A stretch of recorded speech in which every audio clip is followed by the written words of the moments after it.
De grandes lettres vertes surmontées d'une couronne dorée à 5 pointes, c'est le logo de Rolex. Pourquoi est-il si fortement associé à la réussite et à la richesse? Comme vous le savez déjà, si vous suivez la chaîne de Contreforme, en matière de logo, rien n'est dû au hasard. Quelles symboliques sont cachées dans le logo de Rolex? C'est ce que vous allez découvrir en regardant cette vidéo. Rolex est fondé en 1905 par Hans Wilsdorf, avec l'aide de son beau-frère Alfred Davis, à Londres, qui, comme chacun le sait, est la capitale de la Suisse. Et oui, figurez-vous que ces deux messieurs ne sont ni horlogers, ni suisses. Ils importent des mouvements horlogers suisses et ils les mettent dans des boîtes de montres. La jeune société, alors nommée W&D, du nom de ses fondateurs, fait dans l'import-export de produits horlogers. Mais leur compétence est ailleurs et vous allez le voir, Wilsdorf est un visionnaire. En ce début de siècle, les montres sont des objets délicats que l'on conserve précieusement bien à l'abri dans une poche. Les montres-bracelets sont rares, plutôt réservées aux femmes, et perçues comme des bijoux. Une montre-bracelet ne saurait être suffisamment robuste pour supporter les intenses activités masculines. Wilsdorf prend le parti de rendre ces montres-bracelets solides, performantes et précises, afin de les vendre aux hommes comme des bijoux de mécanique. Du fait de sa petite taille, la montre-bracelet nécessite un mécanisme avec un échappement à encre que Wilsdorf participera à créer. Il trouve le partenaire idéal dans la personne de Hermann Egler, de la manufacture Egler à Bienne en Suisse, réputé pour sa capacité à mettre au point des mouvements à la fois très petits et très précis. En 1919, Rolex s'installe à Genève, officiellement pour se rapprocher de la manufacture Egler, et peut-être aussi un petit peu pour échapper à la taxe de 33,33% imposée aux produits de luxe par l'Angleterre pour soutenir l'effort de guerre. Mais revenons à la fondation de la marque, parce qu'en plus d'avoir une vision en termes de produits, vous allez voir que Wilsdorf a innové en termes de marketing, enfin, on parlerait plutôt de vente à cette époque. C'est en 1908 que le nom Rolex apparaît. Les fondateurs y voient un nom court, facile à placer sur le cadran d'une montre, et également aisé à prononcer dans les différentes langues. De nos jours, les spéculations vont bon train sur l'origine du nom. On y voit parfois la contraction des mots français « horlogerie exquise », mais personnellement, je me méfie de ces couches de sens rajoutées a posteriori. Wilsdorf, lui, prétend qu'un bon génie lui aurait soufflé ce nom alors qu'il se promenait en omnibus hippomobile dans les rues de Londres. L'image est jolie, et nul doute que l'entrepreneur a bien compris avant l'heure le principe du storytelling. Les premiers mouvements parviennent en Angleterre et sont assemblés dans les ateliers Wilsdorf & Davis. Comme cela se faisait beaucoup à l'époque, les montres finies sont ensuite acheminées mais sans aucune indication de marque sur le cadran, permettant aux distributeurs, les bijoutiers, les horlogers, d'y apposer leur propre marque. Wilsdorf va alors procéder par étapes. Il fait tout d'abord mettre le nom Rolex sur une montre par carton de 6, en espérant qu'elle passe inaperçue et qu'elle se vende malgré tout. Il ose ensuite mettre le nom sur 2 pièces par carton, puis 3. En 1926, quand il lance la première montre-bracelet étanche Oyster, il prend alors la décision de ne plus jamais livrer une seule montre qui ne porte pas le nom Rolex sur le cadran, le boîtier et le mouvement. Rolex devient alors une marque incontournable.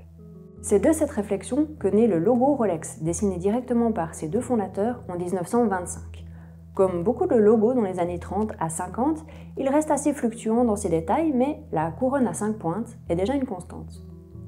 Le symbole de la couronne est extrêmement fort. C'est un symbole de souveraineté présent dans un grand nombre de cultures, qu'on associe souvent à la royauté, comme ici sur le blason du Royaume de France. On l'utilise pour indiquer son titre de noblesse, ce qui est très exactement le rôle d'une montre de luxe dans les années 1930 comme aujourd'hui. Signifier son appartenance à une élite, montrer sa réussite sociale. On peut également reporter ce symbole à la marque elle-même. Rolex est la reine des montres. La couronne est bien sûr placée au-dessus du mot, comme pour le chapeauter.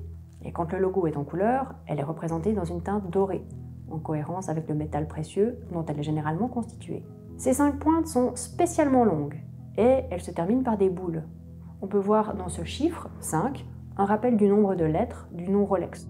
Dans le dessin spécifique de la couronne, je pense qu'il faut surtout voir des paramètres techniques. Elle doit avant tout pouvoir être représentée en très petite taille, puisqu'elle est d'abord décalquée, comme ici, sur le cadran de la Oyster Perpetual, un modèle de 1946. Les techniques de l'époque limitent beaucoup la finesse du dessin. Le sigle Rolex apparaît sur la couronne de remontoir au début des années 1950. Il remplace ensuite l'index des 12 heures sur le cadran pour le modèle Datejust en 1945, probablement pour garantir un bon équilibre visuel entre le sigle de la marque et la grande date. Le logo est alors positionné tout en haut de la montre, toujours dans l'idée de viser le sommet. Mais revenons maintenant au logo complet, et spécifiquement ses couleurs. Selon le modèle, les couleurs du logo changent, de manière à être toujours en harmonie avec celui-ci. Pour autant, le thème coloré de la marque se fixe peu à peu sur les teintes or et vert. Et vous le verrez, elle renforce le message de richesse et de prospérité. L'or, tout d'abord, est la teinte qu'on associe naturellement à la fortune, mais également à la brillance, au rayonnement. En impression offset, l'or peut être utilisé avec une couleur métallisée de la gamme Pantone ou avec une impression à chaud, qu'on appelle aussi hot foil. Dans les deux cas, cela oblige à utiliser une couleur supplémentaire à l'impression classique qui se fait avec les encres cyan, magenta, jaune, noir. Ce sont donc des coûts d'impression supérieurs. Ça oblige également à imaginer des alternatives quand le logo ne peut pas être utilisé ni en doré, ni en noir ou en blanc. Dans certains cas, Rolex a pris le parti d'utiliser le jaune pour symboliser l'or, comme on peut le voir ici sur son stand à Baselworld. Dans d'autres cas, comme ici sur Rolex.com, c'est un beige qui prend le rôle du doré. Et alors le vert en complément, pourquoi? Au cours de l'histoire, la couleur verte a été particulièrement difficile à fixer. Les tissus teints en vert se délavaient irrémédiablement. La couleur verte s'est alors retrouvée associée à la notion d'instabilité. On a coloré en vert toutes les choses dont la morale voulait souligner l'impermanence, comme la chance au jeu et ses tapis verts, ou encore l'argent et ses billets verts. Dans le cas de Rolex, le vert des lettres est une évocation directe de la prospérité et de l'abondance. Au fil du temps, le logo de Rolex n'a connu que de très légères évolutions. Le nom Rolex est composé en clarendon, un caractère datant des débuts de l'ère industrielle, particulièrement adapté pour la mise en valeur de gros titres. C'est un choix qui dénote une certaine audace et une volonté de mise en valeur de la marque. Rafraîchi en 2002, le logo a maintenant une jambe de R plus droite et des empattements qui ont perdu leurs arrondis. Le nom est plus impactant, franc et déterminé. Si le logo de Rolex est si connu, c'est aussi grâce à une stratégie de communication totalement innovante pour l'époque. Rolex sort son modèle Oyster, la première montre bracelet étanche, ce qui est un avantage concurrentiel important puisque ni les poussières ni l'eau ne peuvent plus endommager la montre. Afin de démontrer la qualité de son produit, Wilsdorf invente le concept d'ambassadeur. Il met une Oyster au poignet de Mercedes Gleitze, première femme à traverser la Manche à la nage. Et la démonstration est magistrale. Et Wilsdorf le fait savoir à travers ce que l'histoire retiendra comme étant la toute première annonce publicitaire horlogère. Il achète une pleine page dans le London Daily Mail qui paraît alors à 1,6 million d'exemplaires. Notez que les codes de l'annonce publicitaire ne sont pas encore clairement établis. On voit ici que le logo en est absent. Une histoire qui fera date dans la légende Rolex et qui se retrouve présentée sur cette affiche des années 1930 au style si typiquement 30s que je ne résiste pas à vous la montrer. Comme rien ne vaut la démonstration pour appuyer une promesse produit, on présente la montre dans des aquariums, un concept mis en image ici avec un poisson rouge et l'actrice Evelyn Leigh. Ce même concept sera directement utilisé dans les vitrines des détaillants où on retrouve alors les codes graphiques de la marque. Mais Rolex a su voir plus loin que son produit et ses prouesses techniques. La marque a su distinguer très tôt sa valeur perçue. Une fois adoptée par les hommes, la montre bracelet est devenue un marqueur de réussite sociale, mais également un jalon sur un parcours d'effort. Aujourd'hui, une montre de luxe est souvent offerte pour marquer d'une pierre blanche une grande réalisation, comme un mariage, un départ à la retraite ou une communion. Le symbole de la couronne est ici interprété comme une victoire, une conquête, dans le sens de l'expression « couronné de succès ». C'est d'ailleurs là l'origine de la bourde du publicitaire Jacques Ségala lorsqu'il a dit « Si on n'a pas une Rolex à 50 ans, on a quand même raté sa vie ». En réalité, il a fait un raccourci. Posséder une Rolex, c'est être couronné de succès. C'est très intéressant de réaliser qu'il n'a pas cité une autre marque, comme Lamborghini par exemple, dont les produits sont pourtant beaucoup plus onéreux. Il est vrai qu'avec des produits d'entrée de gamme à moins de 5 000 €, Rolex est une marque abordable pour la plupart des Européens de l'Ouest. Mais elle reste un produit de grand luxe dans l'imaginaire collectif.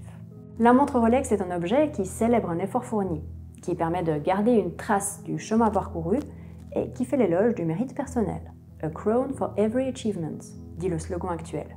et la boucle est bouclée, tandis que la marque s'auto-référence en citant son propre logo. Les trucs qu'on note en rouge et en gras. Choisir un symbole fort. Choisir un symbole existant, comme une couronne ou un animal, c'est se donner la possibilité de faire référence à ses qualités. C'est une métaphore visuelle en quelque sorte. Attention cependant à ne pas tomber dans le symbole trop évident ou galvaudé. J'en avais déjà parlé dans ma vidéo sur le logo d'Hermès, je vous mets le lien ici ou dans les commentaires là. Les couleurs ont une histoire. Dans chaque culture, les couleurs ont leur propre histoire. Au fil des siècles, elles se sont chargées de couches symboliques parfois ambivalentes. Ainsi, en Occident, par exemple, le vert peut, selon le contexte, évoquer le renouveau, l'incertitude, l'écologie ou encore la fraîcheur. Les contraintes techniques ne s'évitent pas, elles se prévoient. Chaque logo a ses limites, que cela soit en taille ou pour des raisons techniques, comme on l'a vu par exemple avec l'usage du doré. En les évitant, on finit avec un logo passe-partout, alors que son rôle est justement de rendre la marque distinctive. Il faut au contraire anticiper ces contraintes et prévoir comment y remédier. Et cela fait partie des éléments qu'on consigne dans une charte graphique. C'est tout pour aujourd'hui. Si cette vidéo vous a intéressé, si elle vous a apporté quelque chose, c'est facile. Un clic sur le gros bouton rouge s'abonner et un autre sur la petite cloche qui vous permet d'être averti lorsque la prochaine vidéo sera en ligne. À bientôt pour une nouvelle histoire de logo.